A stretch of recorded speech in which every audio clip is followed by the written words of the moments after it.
Good evening, ladies and gentlemen. It is November 18th, 2013. This is the Squared Circle. I am Hollywood J. Williams, along with Mr. John Zimmerman. Mr. Tom Dacey is here as well. This is the award-winning Squared Circle, of course. Right. I can't say that, of course. We have no news tonight, unfortunately. No news. But as they say, no news is good news, because joining us in studio tonight, once again, WWE legend, Hall of Famer, Mario Mancini.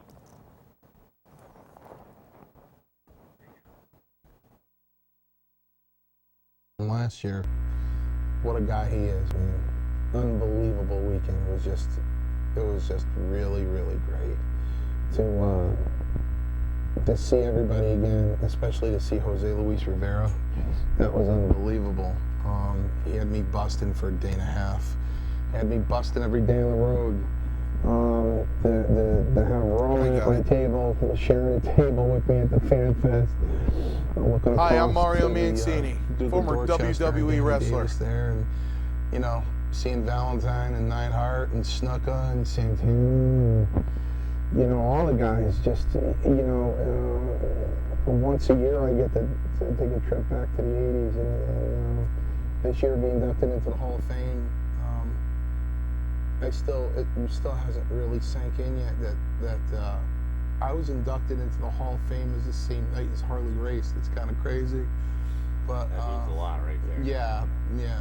I have Joe Bruin to thank for that, and I told him, I couldn't thank him enough. I think that's why, I went to my parents' place, and I can't get upset because my dad's 88, my mom's 85. And I went there before the Hall of Fame, and I said, where are my ring jackets? And they just both put their fingers to their mouth and went, oh, gee, I don't know. And they looked for a while, and they couldn't find them. So, I just couldn't thank Joe Bruin enough. So I did ultimately what's very difficult for any wrestler to do, and that's to give up their boots. And I gave him my trunks, the same trunks that I'm in the picture on his T-shirt. That was my match with DiBiase, and also the trunks I wore when I worked with Bully Busick. And I autographed them with a silver Sharpie, and I autographed my wrestling boots, and I put them in that black bag, and I presented them when I did my Hall of Fame speech. And he was just floored. When I told him I was going to give him my boots, he was like, oh my God, I'll take care of him forever. And I said, I'm sure you will. And then the day after, yesterday I got him on Facebook, and I said, don't put those boots on, Joe, you might get hurt, So, it was just a great weekend, and I wish I can describe to you, it's funny, when we were at the question and answer session, and I want to go over the question and answer session because I did not attend that. Oh, yeah, well, John was telling me about it a little bit. So John is texting me, right? I'm here, and I said, well, John, come into the Triverton room or Trivetin room, whatever it's called. I can never remember what it's called. But I knew if I somewhat spelled it, he'd find it. So, he opens up the door very gingerly, and he comes in with the kids, and he takes a seat, and I'm sitting up on the panel, and it's Harley Race, Tito Santana, me,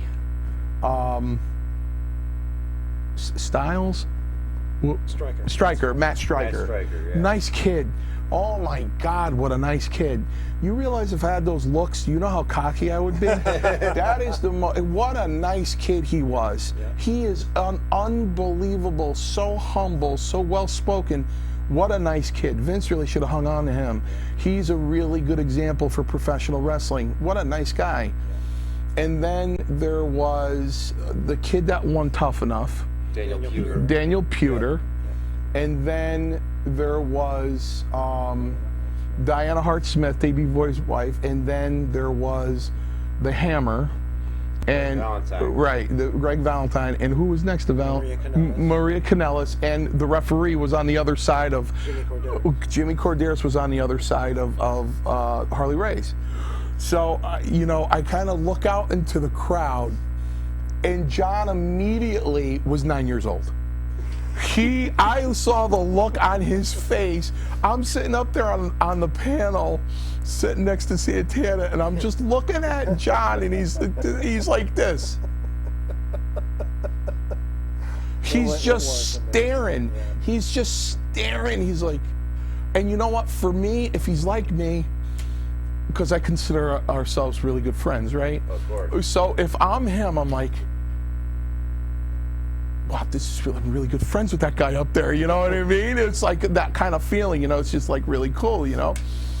And I'm saying to myself, well, this guy does a wrestling talk show, and he's probably just gonna like, just a barrage is probably going through this guy, you know?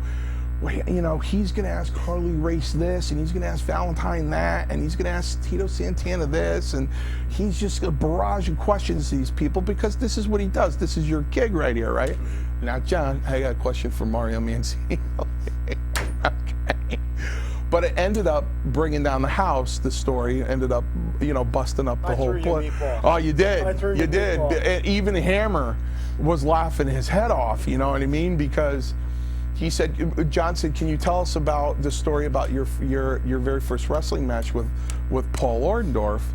And I said, well, Paul Orndorff or Greg Valentine, because my very first match was with Greg Valentine. So I ended up telling the story, the whole thing, and it got a lot of laughs in that question and answer session. I think Howard enjoyed it too. So it was a really good question, but you could just see in John's face. That's why I'm like, come on in, because I knew it would freak him out. The minute he opened up that door and saw all those people sitting up there in such a small room. There was like 30 people in the audience. Right. That was about it. It was very exclusive. Right. So the minute I knew he would come into that room and see that panel, he'd be like, oh my God. Yeah. So I got a kick out of it myself, you know. I got really a kick out of all you guys, you know. It really, you know, I was thinking about it the other day, and about you know, certain unfortunate situations going on in this heat of these wrestling shows here, and I just sat back and I kind of laughed, and I said to myself, oh my God, because you guys watch us, okay? Guess what? We watch you. And each of you have your own persona, if you really think about it. Yeah, we all do. But you know what I mean? You all have your own. You got Hollywood J. The hair's perfect. The biggest icon in North Bay. Right. The hair's perfect. He's always walking at you like his feet are like 10 minutes to 2. You don't know what kind of sarcastic thing's going to come out of his mouth. Then, you know, you got John Zimmerman. He's always got the do-rag on. And, you know, he's got that gruff voice, and it's always kind of low, and you know, it's almost like a whisper, and he's almost his own character himself. Then you got the Fog Man, who, you know, every time you see him, he's got his mouth open, he's got the hat on, and he's going, and no matter what you say to him, his answer is absolutely. And, you know, you got Nikki V with that, you know, with the Marilyn Monroe smile. And then you got Mr. Trivia with his top rope report, with, you know, with his Stevie Wonder sunglasses. And he doesn't know when the camera's going or not, because he's on.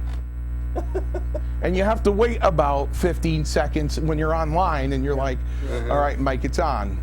Right? Ready? Let's do it. Mr. Trivia. And he starts going like this.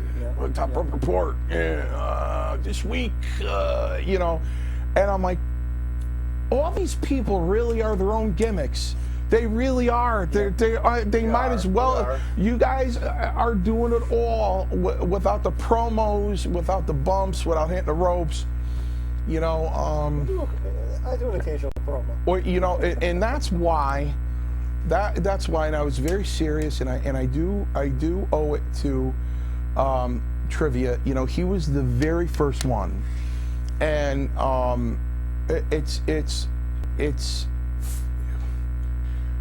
sad and it's funny at the same time, because the first wrestling talk show I didn't want to do it. I didn't want anything to do with wrestling anymore.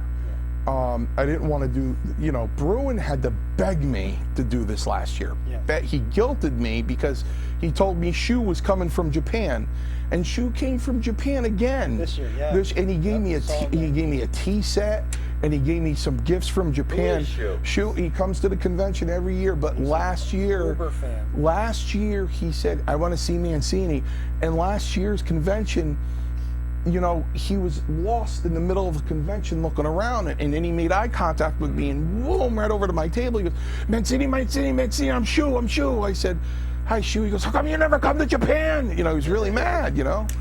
So, you know, the first wrestling, Trivia, it's like I said, Trivia took me out of the attic, dusted me off, put me in a chair and said, now tell me some stories, Mancini. You know, and all of you guys equally, and I stress that word equally, because my love for everyone is equal, and I'm a guy that does love, and you know, you guys revived, so to speak, you know, some jobber back in the '80s that, you know, when you guys were eating your cereal on Saturday morning, you know, if you look down to get a spoonful of cereal, my match was over. You know what I mean? You're sitting there watching it. Let's face it, I came into the ring, and the most exciting thing about my match was, who's going to kill him this week? Oh my God, it's Bundy. He's going to kill him. You know what I mean? And you guys took me out and kind of revived that a little bit. Not that I have a huge following or people are like, you got to remember, I used to rent videos to you. oh yeah, And we won't say which one. Hey now. Listen, Nina Hartley, if you're watching, I still love you, even though you're over 60. But this was She's still doing it, This too. was Nina Hartley back at '84. She was still doing it too. You know, so you know, you know, I have a mutual respect for everyone, and Trivia, and what's funny and sad at the same time is that first wrestling show I did, that wrestling talk show I did. Yep. Mr. Trivia was there, Hollywood J was there, Of course. and the Fogman was there. All three of them. And little did I know that I would never see that again. You know, I didn't know. And it's funny because the first one I did, Trivia's like, the phone's ringing. And it's like, okay, you got a question for Mario Mancini? They're like, yeah, where's the Fogman? Phone rang again. It's like, oh, you got a question for Mario Mancini? They're like, yeah, hey, Mario, how you doing? Where's the Fogman? And then another phone call came in. Like, hey, Mario, how you doing? All right, okay, where's the Fogman? And I looked at Mike and I said, you want my chair? You want to sit here? Because evidently I shouldn't be sitting here. He just started laughing. And he did let me know. He said, listen, the only reason why that happened is it was my birthday. So I didn't know that. So, you know, I think everybody's got something to contribute to the wrestling business doing this. You know, certain shows have their niche. You know, I look at this table and I see a WWE magazine and The Wrestler, and I see Savage, and I see Booker T, and I see Bret Hart, and you know, I see Howard Finkel, and I see this as, you know, big WWE stuff, and then you go on another wrestling show, and all you're watching through the whole thing are independent wrestlers, and there's nothing said about the WWE, and then you've got Trivia show where he just plain straight out just wants to hear stories from the 80s. That's all he wants to. He wants to hear stories because, yeah, we're all different. You're all successful in your own right. You're all successful in what you do in the niche that you have. It's like, you know what? You know, Savage had an elbow from the top rope. The Undertaker has the pile driver. You know what I mean?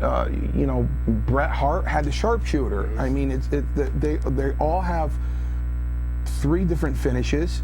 in 3 different styles. And We all love the business. Right. And like I said, there are ways of viewing the world. right. We all look at the world differently. Here's the thing. All right. And I put it out there. The invitation was out for our opposition to come down, and the heat is, as far as we're concerned, is done. It is over. Enough. It's done. All right. We've been criticized for what we do and how we do things, and we'll admit we've criticized other shows for what they do and how they do things internally. Okay. And as you just said, we do what we do. Other shows do what they do. Right. You know, and there's room enough for all of us. That's right. That's right. And you know, it's just like you can't have an opposition.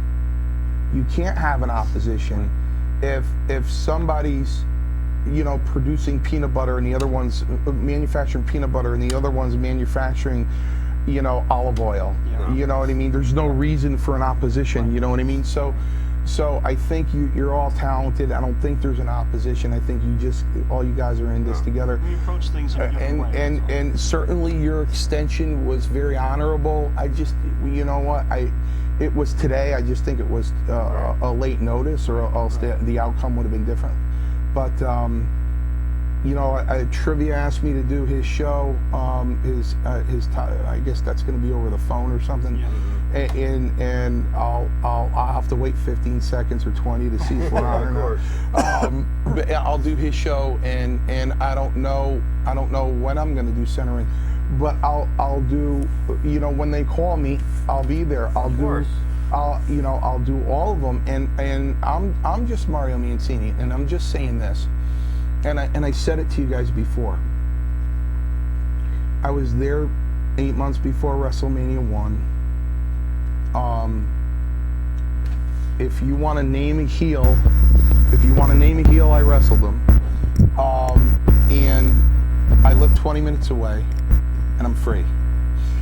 So if you know, all this goes on. And that catering tonight wasn't. If you could replace that, and by the way, for all the other shows, Zimmerman fed me well. So we must say, we'll take a moment to thank Mark and the crew down at Jersey Mike's. Listen, Mark, I am full of Jersey Mike's right now. I had a giant, and I killed it in about 7. I killed it in 7 minutes. It was delicious as always. But Zimmerman fed me, so that was a good thing. I just lost my mic. Yeah. So, you know. Enough with that. I think, you know, the thing is you know what, I'm not looking to walk in a room one day and see everybody holding hands singing Kumbaya, but that would be great. Maybe it'll happen someday, but for now let's just cool it. Yeah. Done. You know, you know what? To me, for me at 48 years old, you know, to me anyway, there's kids involved here, and a young kid that's had horrible things happen at such a young age, and something that this person really has to get over and continue with their life. And I'd hate to see that person keep going through a lot of stress. It was very tragic what happened to that person. So I would, you know, just rather see things, you know, if you guys want to exist. Life is too short. Or yeah, if you guys want to exist like you don't exist, that's cool too. But you know, it's funny. I think, you know, there is a God, because I don't know what the rib was. I really don't want to know, and I don't think you guys want to take up the rest of the show going over it. Yeah.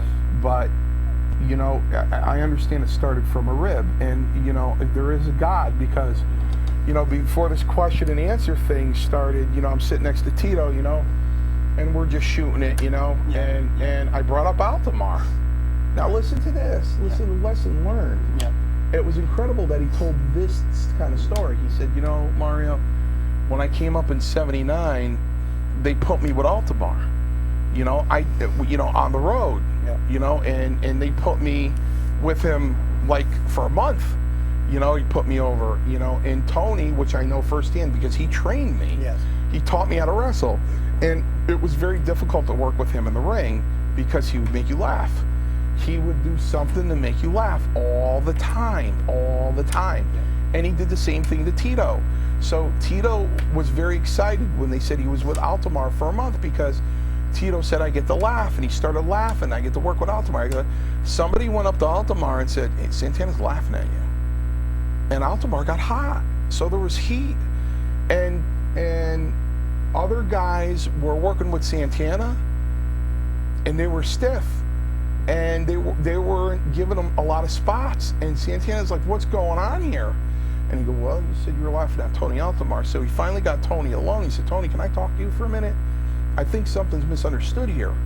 He goes, I wasn't laughing at you. All I said is I love working with you because you make me laugh. And knowing Tony the way I knew him, because unfortunately he died with us having heat. He was never going to forgive me.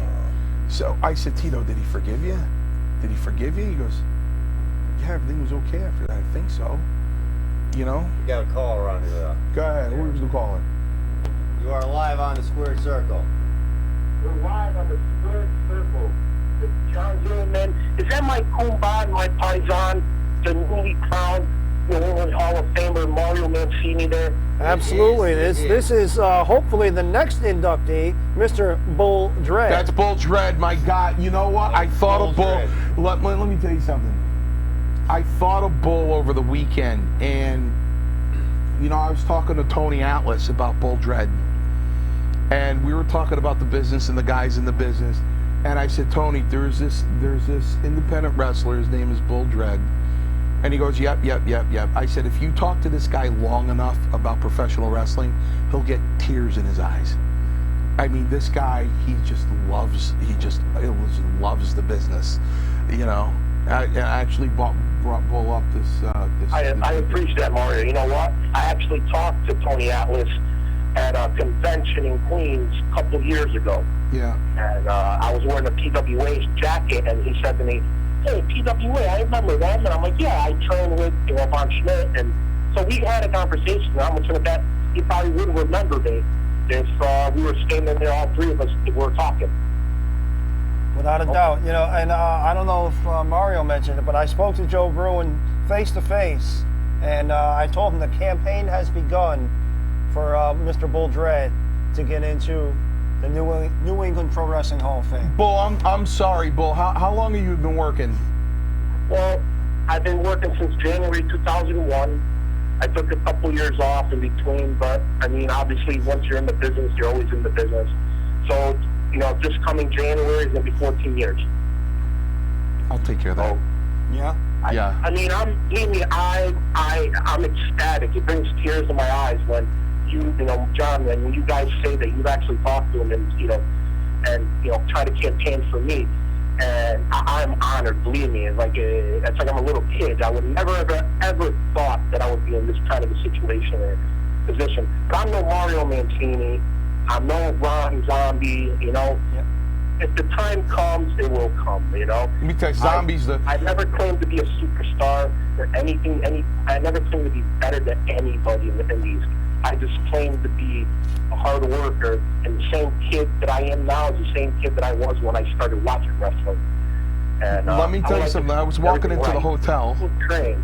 You know, it's something I wanted to come and surprise you guys tonight because I wanted to honor you. Wow, that would have been great, Bull. I would have loved to see you, man. I had to make a decision because the rest of the week I can't do anything to train, so I came down to the school and I'm training as we speak. Oh, you know, I was walking into the hotel Friday night, and after I got done marking out, me and Five Man and I were marking out the Larry's. I completely marked out the Larry Zbyszko. Completely, a full mark out to Larry Zbyszko. Yeah, a full mark out to Larry Zbyszko. I told him stories about my brother and everything. I totally marked out to him. Yeah. So, you know, and Zombie was outside while I was coming into the hotel room, and he said his best friend came all the way down from North Carolina to induct him into the Hall of Fame. Yeah, Bill Cage. Yeah, and I looked at his friend, and I pointed to Zombie. And I said, "This is the real Mick Foley, right here. Yeah. This is the deal, right here. Not him, Zombie. Yeah. He to me, Zombie. exemplifies hardcore to the max. I mean, what a talented guy. stories about zombie. Oh, yeah. What a talented guy, man. Just and smooth and cool as a cucumber. Bull, I have formed a very special relationship with Joe Bruin. Yeah. I'm gonna go to Tewksbury, Massachusetts on Saturday, and I'll be with Joe Bruin. And I appreciate everything you guys are doing for me. I swear, my parents. You guys want to hear a speech? Get Bull Dredd freaking inducted into the Hall of Fame. Yeah. You want to hear a speech to kill all speeches, man? I think I put enough on Facebook every day of Yeah. But you didn't see the rant on the soccer today, man. It was hilarious.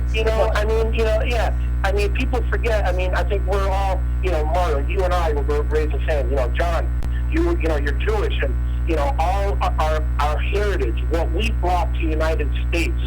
People think I speak out of my rear when I say I grew up with nothing, and my parents instilled in me how to work hard, and you got to keep working hard when you achieve. And that's what I brought to the wrestling business. Yeah. And then when I speak about it, I get crapped on because they think I'm lying.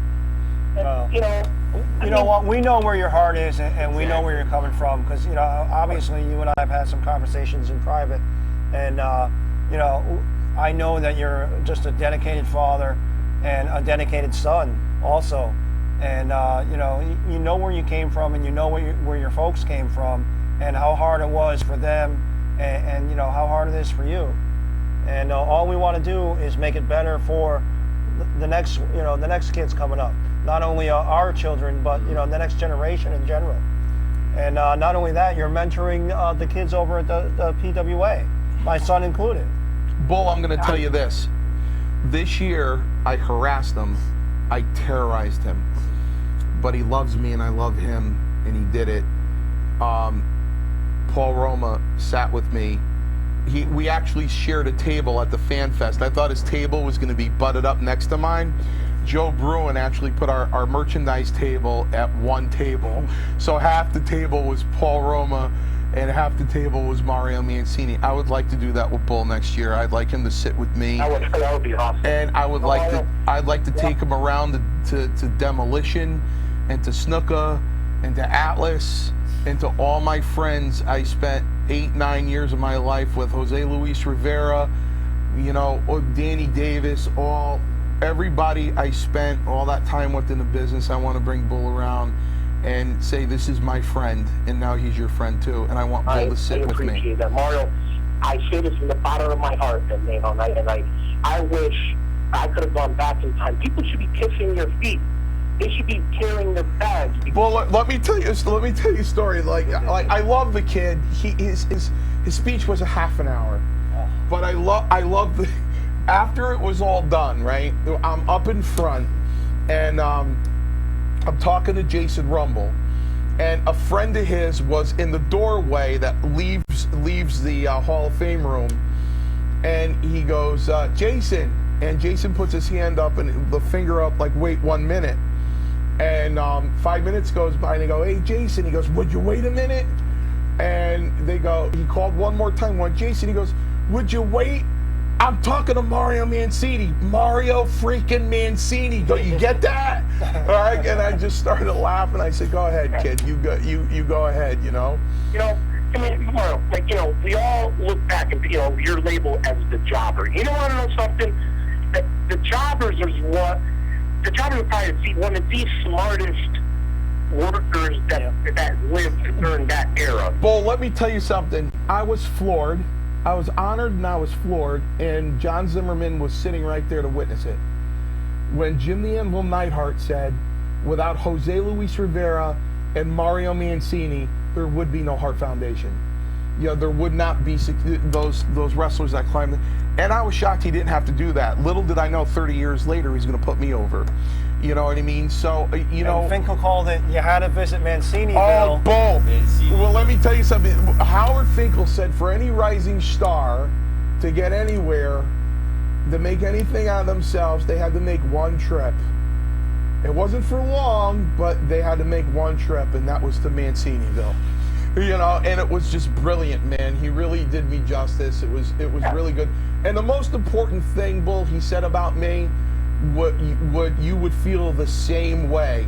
You'd say, I don't care about anything else, just that what Finkel said. And what Finkel said is that when this guy went in the ring, he left everything there. Nothing left with him. When Mancini went into the ring, he left everything there.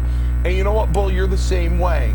And as a professional wrestler, and in life itself, whatever you do, because as they said up there, you know, professional wrestling just didn't get me through professional wrestling. It got me through life. It got me through law school. It got me through the bar exam. You know, we apply those principles of, you're going to knock me down, but if you want me to stay down, you better kill me. You know, and we're cut from the same cloth, Bull. That's why I want you there with me, and that's why on Saturday I'm going to talk to you. I would no more than an honor to do that. I mean, but yeah, I don't worry. I listen. Make it so. Believe me when I tell you, come this Saturday, I will have a long talk with Joe Bruin. I call him Vince Jr. I will have a long talk with Joe Bruin about Bull, my friend, my dear friend Bull Dredd. Let me tell you something. You know, I know fun, and with John, I don't even think we've ever really spoken since the last Hamden show. I mean, I'm going to be 39 in September, and, you know, I'm starting to think about, like, how much longer am I going to do this? I mean, I'm not saying it's going to end tomorrow. I'm not going to say it's going to end next week or next year, but, like, I'm already starting to think, like, what else, you know, as a part of my life that I'm going to have to start thinking about, you know, how much longer I could do this. And I'm having more fun and more love training with the kids than actually doing shows sometimes. Yep. Yeah. That's got to be enjoyable. The last Hamden show, I don't know if you realized or even noticed, right after my match. And I worked a pretty good guy, Dirty Money, who is, you know, from, I think, Delaware, and he's, like, ranked in PWI, OPW. Absolutely. After my match, you know, it was the first time where I actually looked around in the audience and in the balcony. I don't know if you noticed, I actually started getting teary. I actually said to myself, I'm going to miss this. Yeah. And it's not just, it's just things I start thinking about now, because wrestling is a big part of my life, but it's not all my life. Right. But it's something I like to apply to my kids. Go after your dreams, and apply to other people to go after their dreams. Don't quit. I was able to do it. Came from nothing, and I started from nothing, and I rose to the top. Yeah, Bull, I'll show you. You know, Saturday happened to be my birthday, too, and my 27-year-old daughter gave me a birthday card. And happy birthday. I did it. And that's exactly what she put in that card. She said, Dad, what an example you've been for me to show me that I can do anything, if I try hard enough. You know, Mario, too, there's one thing that I think you and I both agree on, because I think I feel the same way as you do. I wish I had as much dedication as I did to wrestling and the business and ring work than I did for, say, like, health and training in the gym, getting in shape. That's probably, like, one of my biggest flaws. Yeah, but that was, I've said that many times on shows, that was my biggest regret, because the ring was in the gym that I was training at. And if I trained at another gym, because I was constantly in the ring, I dropped the weights and go in the ring. And that was my only regret, if I dedicated more of that. These guys are getting fidgety because the time's up. You can keep them on all night. I know now people probably look at me and criticize me, I'm 300 plus pounds and I can't do this, can't do that. You know what? Don't look at what you see physically. Look at what I can do mentally, because I've learned so much from so many. No, Bull, take my approach. Let them say it to your face. Yep. Hey, They won't, Bull. Bull Dredd, before we let you go, I will never, ever let the book deal drop. I will keep... Believe me, I'm in a tough situation money-wise. I will... I told you, I will find a way to get it done. Well, it seems kind of fishy at first, you know, asking me for money, like, for a deposit right away. And I'm like, I don't even... It's like, how could you be asking for a deposit already? Right. Well, you and I will talk about this at another time. Yes. Yeah, I'm not done writing. We will get this done. Listen, I would say one more thing. You know, I love each and every one of you guys, I love you guys as my brother. I treat everybody as my own flesh and blood. We're all in this world. We're all created equal. Nobody's better than anybody else. Yep. We're all in this business strive for one thing, and that's to be the best. A, protect each other. B, and give the fans what they want to see. Yep. For my words, and that's what I like to say I do. All right. Amen. Bull, when you watch this show, look at my shirt. You're going to be wearing it next year. All right. All right? All right. 2015, Thank you very Mr. much. Bull Dread. Thank you. You guys do it. Start the campaign now. All right. Bye-bye. Thank you very much. Good night. Always a pleasure hearing from Old Red. Fantastic. Oh, what a nice guy. You know what I Yeah. mean? Just classy guy. Yep. So, the other thing, getting back to the panel. Yeah, I'm there's sorry. pictures of the Oh yeah. ceremony. One thing before we get to the pictures. We're sitting in the panel, and what a thrill that not only my son got. This guy gets up and, I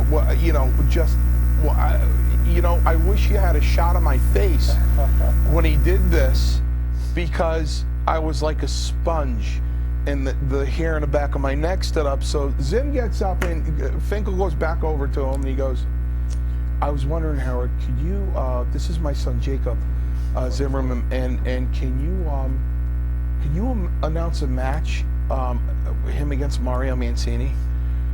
And Fink goes, yeah, why not? So he starts in this corner, weighing in, and I just closed my eyes and went like this. I mean, I did. And he said from weighing in at 235 pounds from Milford, Connecticut, and then that big bellow of Mario Mancini came out of his, and I just a lump came right here. I go, I never thought I'd hear that again, ever. And then he looks at Jacob and he goes, from God knows where, or whatever he said. Wherever he damn well pleases. Wherever he damn well pleases, at a paltry 262.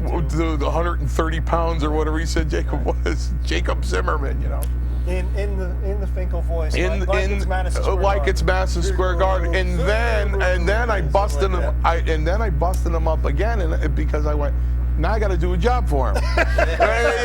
So, I'll tell you, I don't know who was more thrilled, you, me, or Jacob. Trust me, it was me. It was me. So afterwards, everybody's filing out, and Mario comes up to me, right? And I thought I did something wrong. I was like, oh no, because I'm always sticking my. And I looked at him and I said, you son of a bitch, you had me a lump right here, right in my throat. What did I do? Another call here. I don't know. Okay. Did Hello. we? Hello. Yes, hello, Mr. Williams. Yes. How are you? This is Mr. Cuomo. Mr. Cuomo. Ah, Wow, this is a blast from the past. How are you, sir? Good, and Mario, congratulations on your induction. Thank you. How are you, Mr. Zimmerman? I'm wonderful, thank you, sir. I hope the reception's coming in clear from the limousine outside. Oh, it's coming in crystal clear. Oh, good. Yeah, usually the fire leaders at McDonald's usually distort it. So how have you been? It's good to hear from you. Yes. Well, I've been okay. I've been on hiatus, as you know. Yeah. Yes. And, I want to remind, you, Mr. Zimmerman and Mario and your viewers, because everyone there is obviously educated if they're watching the Squared Circle, They are. the open mic show, as it was called, is the opposite of closed. And we know that open means exactly what it means, that there's always a possibility of it coming back. Excellent. We're looking forward to that. Yes, so I just wanted to throw that out there, that there's a couple of things brewing, and time will tell if things will come to fruition, but I would love to come back to NHTV at some point, but not alone. I think I'd like to come back with probably a co-host. We're looking forward to any announcement you'll have, and Definitely. hopefully you'll share them with us on our show. Yes, absolutely. And a quick question for Mario before I let you guys go. Mario, are you going to be at the Raw this coming Monday night in Hartford? I haven't been to a WWE show in 20 years. Oh my God, really? I don't know anyone there. Yeah, well, except Vince. You know, well, I know Vince, but you know, I think I went to go visit him a couple times in '94, just to say hello to Strongbow. But the last person, last really good friend of mine that worked there was Tony Gurria, and he's not working there anymore, and I don't know anyone there. To be honest with you, you know what? I have my memories, and I know what the dressing room was like when I was there, and I really don't want to go because I'm in fear that the dressing room isn't what it was, and that would just break my heart because, you know, the dressing room. Sometimes going out to the ring to wrestle got in the way of being in the dressing room.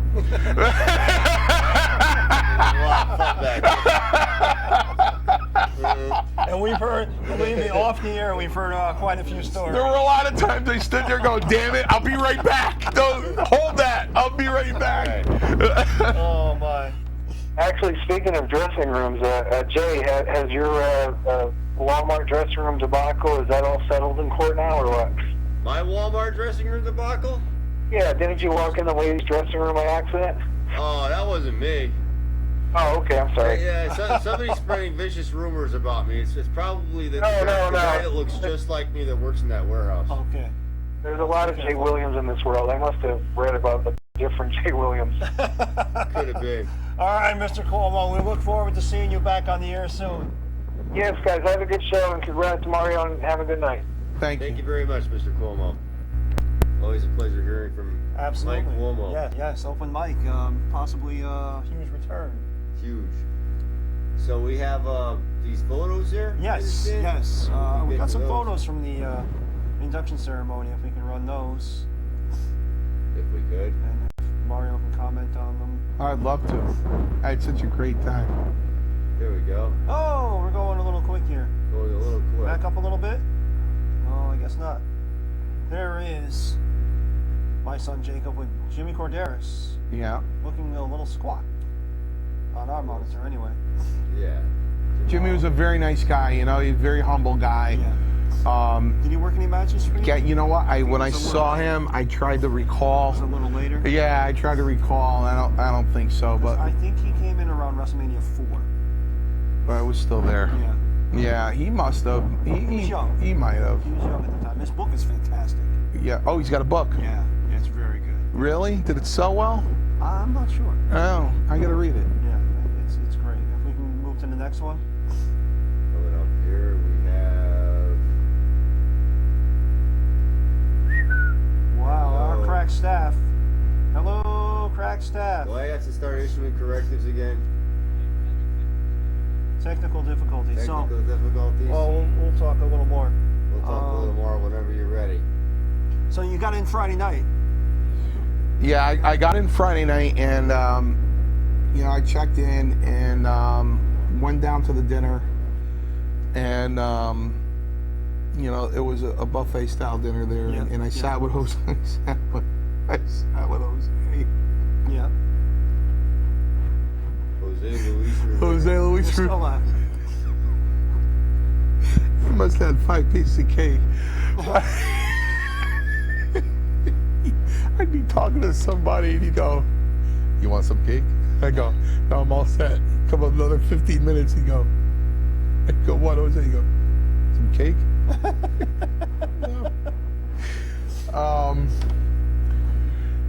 Yeah, and you know, it was just a good time. I sat there and talked to him, and you know what was really funny? This was the highlight of the thing for me, probably. So I'm in the elevator with this when I got there with this guy with this big mustache, and we're in the elevator. I'm like, he's like, "How you doing?" I'm like, "Good, how are you?" And he's like, "You here for the Fan Fest?" I'm like, "Yeah." "You?" He's like, "Yeah." I'm like, "All right." And then we met again downstairs in the dinner, and he's like talking to, I wish I could remember his name. He is a very famous guy, I guess, in the WCW and over in Japan. Really big guy, tough guy. Can't recall his name. Okay.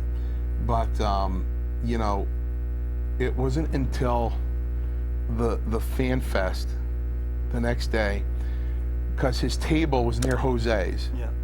and he heard Roma go, "Hey Mancini," and he just turned and he went, "You're Mario Mancini?" And I went, "Yeah." And he goes, "I'm Big Bully Busick." I go, "Oh my God, you are?" And he said, "Yeah." I go, "I was your first match." He goes, "I know." And he came up and gave me this big hug. And he has his own line of protein bars and everything. Yep. And he gave me a bunch of protein bars. And he took 3 pictures with me. He said, you know, hold it, please take pictures with me. He's got his arms around me. And Speaking of pictures, I think we're all ready to roll again. you know, it was cool, man. You never know who you're gonna bump Really into. cool guy, you know. Right in the elevator. So let's try this again here with the photos. Yep, yep. Whenever you guys are ready. Tito, my buddy Tito. Yeah. Here's Tito. You know what? There's a consummate pro. You know what? You look at Tito Santana. Well, that's a real professional athlete. Yeah. That's just not some guy that went to wrestling school. I mean, he played for the Kansas City Chiefs, I think. I mean, there's a real professional athlete, first class guy, all the way. Consummate pro. Taught me how to punch. To this day, I can't punch like Tito Santana. Not anywhere near it. But I punched a hell of a lot better after he taught me how to punch. And I gotta say, during the Q&A session, somebody asked him about Jesse Ventura, always referring to him as Chico, and he said it didn't bother him. He said, you know, It got him more attention. Got him over more. Got him over. Right. You know, the funniest part about that, Tito and I were laughing because Harley's phone rang right in the middle of the Q&A, and he picked it up. I thought he was going to put it on silent. Harley picked it up, said hello. He said, then he picked up the phone. We were laughing. We're going to the next. Next. Maybe not. Next. Next. Wow. We are having, We're having some More difficulties here, I difficulties. think. but I think they're on. I think. I don't know. We're on coffee break already. we gotta. If you guys got any coffee cake back there, make sure you bring it in here. I know, right? And some for Jose Luis. He came up to me 4 times and did that. You know, it was hilarious. You know, it was just so fun. You know, I bought Neidhart a drink there at the dinner, the VIP dinner. I think he had a couple. And well, you know, we unfortunately we all get old, and you know, Valentine I give a lot of credit for even being there, considering that he lost his daughter 3 weeks ago. I know. It was You know, sad he story. poured his heart out. I mean, if Bull was there, he would have been crying his eyes out. When Valentine is just up there and he's like, "I never held a job in my life. This is all I did. This is all I'm gonna do," you know. And Hollywood, Jay, that's when I had everybody laughing up there because, you know, on the Q&A, because Valentine didn't ask me if it was my first match until we were up on top of the stairs, ready to go out. And he looked over at me, and Albano was between us, and he looked over at me and went, "Oh, how long have you been working?" And I said, "This is my first professional match." And he just went, you know, and that's, everybody just lost it in the room when even Valentine lost. And I was glad I was able to make him laugh, you know what I mean? And they asked Greg if he recalled that. He goes, "I really don't," but he knew I was telling the truth, because when I saw him in the lobby when I got there Friday night, I went over the story with him and I said, "Greg, I asked you for a comeback, and you said, yeah, I'm going to give you a comeback. After you submit to the figure 4, get off the canvas and come back to the dressing room." And he went, "I used that line on you too. I used that line on everybody." He said, "I used that line on everyone." And so in the Q&A, he said he must be telling the truth because I used that line, and I did tell people, please keep your legs loose, because the stiffer you keep your legs, you're going to hurt yourself on that figure 4. I'm not going to hurt you, you're going to hurt yourself. So believe me, when he slapped that figure 4 on me, my legs were like a wet noodle, you know what I mean? And it worked out well. Yeah. So knowing that I remember he said those two things, he was like, "Yeah, that's the way it must have happened," because that's what I said, you know. So it was, you know. But the introduction that Howard Finkel gave you right before you got inducted was just absolutely fantastic. Yeah. That was the perfect person to have right there. I was just aggravated because I forgot to thank Tony Altomar for training me. I forgot to mention the 28-year very special relationship I had with Chief Jay Strongbow as my mentor, my protector, my second father. I forgot to thank Vince McMahon. But you thanked me. But I did. I did. You forgot Jay. I thought Jay was Tom. I thought Jay was Tom Darcy. Tom Darcy. Yeah, I thought. And you know what was funny at FanFest, because when I came off, when it was over, and here comes Hollywood with that perfect hair, and he's huffing and puffing, and he's walking with that 10 minutes to 2. And I'm like smiling, going, "Yeah, it was good." And he's like, "Yeah, except for one thing." Me! I go, "No, you're Tom." And you go, "No, I'm Hollywood Jay." And there's Tom. There's Tom with a smile like this, with his hand up like that, high-fiving me, laughing until he can't breathe. He was laughing so hard. Tom Darcy. Darcy. It's Darcy to you. So I'm like, oh man, I can't do anything right, you know. And I was very, and I was on that podium, and I was very careful. I took my time. I'm like, I'd like to thank Mr. Trivia, Mike Canada. Yeah. The top rope. I'd like to thank John Zimmerman, Tom Darcy of the Squared Circle. I tried to be very careful, you know, and I messed it up anyway, but you know, like Jose said, look, Tom, look, Hollywood, look at it this way. I forgot to thank Vince McMahon, and I forgot to thank Jay Strongbow. You're in good company. And Tony, and the guy that trained me, you're in good company. But you got me right. That's all Zim cares about, man. I almost fell off my chair. I honestly did. Did you really? I did not expect that. Really?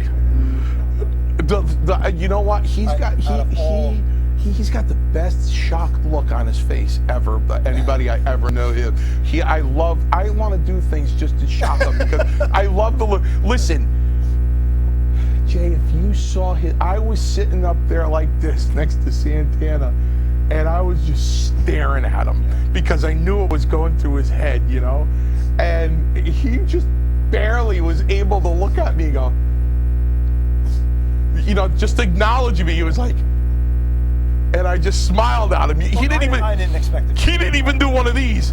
He was just like, he was like, it was awesome, because he was in absolute awe. And I knew I was going to screw him up. I knew I was really going to get to him. But he's like, "I'm here." I'm like, "Yeah, come on into this room." And I actually sent him a text that said, "Come on." Yep. That was the actual test. I go, "Come on." Yep. So he opened up the door, and you know how you open up the door fast and then you see something and you just start walking slowly? He opens up the door, looks in, and he starts walking. He just started walking slow. And you know, you reach over for your chair, and you see you can't take your eyes off what's in front of you, but you're feeling the foot. Really? Come on, Harley. I mean, here we are. You got Harley Race, 71 years old. Yeah. I mean, Harley Race alone, King of the Ring. You know, I mean, just come on. You know who we are. You know what? You know how. I mean, we're sitting here with, you know, the history in front of us. I mean, this magazine is like 20 years old already. You know, and just the history of the business. And what's more historic? You know, I mean, in living history. Hey, John, right like now, I said when I was up there, I said everybody is here honoring Harley Race. Yeah. And everybody started clapping, and I went, "I wrestled Harley Race." Yeah. Yep. Wow. Yep. Yeah. You know, and then Tino Santana, and of course yourself. You know, and Valentine. Yeah, And and you got Greg Valentine, you know, and there's 50, 60 years of history with him and his family and his lineage. Let me tell you something, Greg's got steel ones, man. Yeah. Threw a shot at Stampede right between the eyes, right to Brett's sister. I was like, oh, Yep. wow. Yep. It was like, started wrestling in 1970. I'm like, what? And that's when I marked out. I'm like, wow, I was 4 years old. You know, I was born in 66. I'm like, I was 4 years old. Yep. So he's like, I started wrestling in 1970. My dad taught me how to wrestle, so he sent me to Stampede Wrestling in Calgary. It was 40 degrees below zero. He taught me how to hit the ropes and fall back, you know. No offense, but my dad taught me how to wrestle. He stretched me out a little bit. He looked at Neidhart, his sister, and said, no offense, but I already knew how to work. Well, ironically enough, we're sitting right behind me. Yeah, I'm like, whoa. He goes, so I called my dad up and said, can you send me to somewhere else? And he sent me to Detroit, which was a little warmer anyway. And Neidhart and you know, Brett's sister sitting there, and I'm going, ooh. And you know, that's one of the, you know, that kind of made me feel better because I've been on this show before. I've been on the Squared Circle before, and I've said I regretted the day that Brett came up to me in 1990 and he just sat next to me and he just stared at me. And he said, what? And he just kept staring at me, and I go, what do you want? And I looked back up on the board. I go, we're not working together. What do you want? He goes, why don't you go to Calgary? I said, you want me to go to Calgary with your father? Yeah, you're getting killed on the TV. You need to get off. They're killing you. I go, I've been here for 6 years. He goes, you're getting killed, Mancini. You go to Calgary. I go, let me get this straight. You want me to go to Calgary and freeze for 7 hours on that bus? Your father won't purposely fix the heat on the bus. Everybody's got blankets and snorkels. Some people didn't know there was no heat on the bus, so Stu leaves cardboard on the bus, so you wrap yourself up in cardboard to try to keep warm. Yeah. Plus you have to live in the house. Yeah, live in the house, work the ranch, and God forbid he goes to get you an arm bar and he breaks your arm. I said, you know what? I've already been here for 6 years. I'm going to go there and shake your father's hand. He's going to break my arm. He's like, no, it's going to be different when you go there. I go, you know what? I don't want to go. But you know, the one thing you left out is there's got to be another sister that you could have married. I could have married. I could have been. Yeah, I could have been all set. Because everyone that went there, Davey Boy Smith. Oh yeah, I could. Right? Maybe I would have. Maybe I would have been all set. I might have been all set. Let me tell you something. Right. You know, I regret it. I say, you know what? Maybe I would. Maybe I should have went. You know what I mean? Maybe that was the biggest mistake of my career, that I didn't go to Calgary. You know, but then I listened to Hammer, and I'm like, yeah. 2 minutes left, You could have been a heart. Oh, I don't know. It could have been a heart. I don't Neidhart did it, right? We gotta wrap Jamie, things Davey up Boy here, did but it? you're co-hosting with Tom next week? Yes, or? I'll be co-hosting with Tom next week on Talking with Tom. And, So he'll be co-hosting with you. No. You guys are going to have You know, Daisy's back there laughing his head off right now. all the info is posted to our Facebook page as well as the photos for tonight. Yeah, plenty of But, photos. Mario, thank you, sir. Hey, anytime. I don't want to overstay my welcome here, but you know, You can live, Anytime. I'll come next week if you need me. you can live, Definitely. you can live here. Definitely. Anytime, any week. And we're Yeah, gonna go, it's we're gonna go always- polish off the leftovers. Thank you very much, Thank you Mark very from much. Jersey Mike's and Bradford. Love you, Mark. See you there soon. We'll see you next week. I'm Hollywood J. Williams. I want a number 3 Mike's night. Way. Good luck. No onions. You told me 8. I just rocked out a number.